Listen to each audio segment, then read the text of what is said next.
আসসালামু আলাইকুম।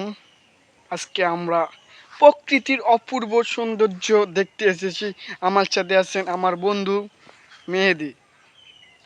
আমরা এখন আপনাদেরকে প্রকৃতির অপূর্ব সুন্দর সুন্দর দৃশ্য দেখাবো, যেটা দেখলে আপনার মন সৌন্দর্যে ভরে যাবে।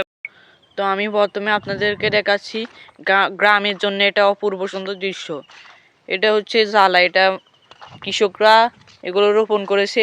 এই জ্বালাগুলো থেকে ধান উৎপন্ন হয়।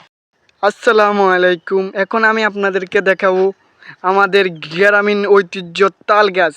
আমাদের প্রচলিত একটি নিয়ম রয়েছে, তাল গাছে ভূত থাকে। এটি সম্পূর্ণ বিশ্বাস করবেন না। ভূত বলতে এই জগতে কোনো কিছু নাই। ভূত মানে আপেক্ষিক বিষয়, তাই ভূতকে বিশ্বাস করা যাবে না।